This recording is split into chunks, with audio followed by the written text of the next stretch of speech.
Have you ever driven down a road that seemed longer than it should be? This story takes place in the outskirts of a small rural town. There's an old highway, barely used anymore, called Route 6. Locals have a warning: never drive it at night. They call it the road that never ends. At first, it seems like any normal road. A stretch of asphalt lined with trees, cracked in places, overgrown with weeds. But those who ignore the warning say the road plays tricks on you. The farther you drive, the less familiar the world becomes. One night, a man named David ignored that warning. He had been driving home late after visiting his brother, and his GPS told him that Route 6 was the fastest way.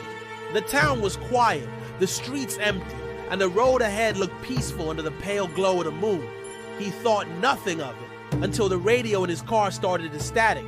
David adjusted the dial, but every channel was just the same hissing noise. Then, faintly through the static, he heard a whisper.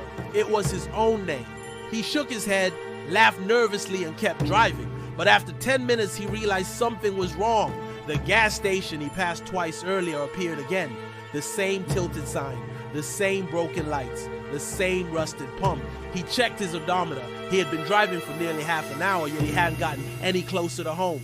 The trees lining the road seemed taller now, almost leaning inward, as if the forest was slowly closing around him. Shadows stretched unnaturally across the pavement, moving even though there was no wind. David's unease grew. He pulled out his phone, but there was no signal, just a black screen that refused to connect. The clock on the dashboard blinked midnight, then 12:01, then suddenly jumped back to 12 you cool again. Over and over, trying to calm himself, he told himself it was just fatigue. He rolled down the window to feel the cool air, but instead a smell of rot filled the car, like something dead had been left in the woods for weeks. Then he saw it. A woman standing on the side of the road, wearing a pale dress, her face hidden by long black hair. She didn't move as he passed her, but when he checked his rearview mirror, she was gone. His heart pounded. He pressed the gas harder, speeding down the endless stretch of asphalt. Minutes passed, maybe hours, he couldn't tell. But then up ahead, he saw headlights. Another car. Relieved, he honked and flashed his lights, trying to get the driver's attention. But as the vehicle grew closer, his relief turned to terror. It was his car. The same model, the same dents on the bumper, the same license plate. And inside was himself. The other David stared at him with hollow black eyes as the cars passed each other, disappearing into the night. He sat in silence, gripping the wheel, trying to catch his breath. The whispers on the radio returned, louder this time, repeating his name over and over. His headlights flickered, and for a moment he thought he saw dozens of faces staring at him from the trees. Pale, twisted faces with wide, grinning mouths. Desperate, he turned the car around and drove back the way he came. But no matter how far he went, the road just stretched on and on. The same trees, the same shadows, the same feeling of being watched. His fuel gauge dropped lower and lower until the warning light blinked. He slowed down, praying he'd see an exit.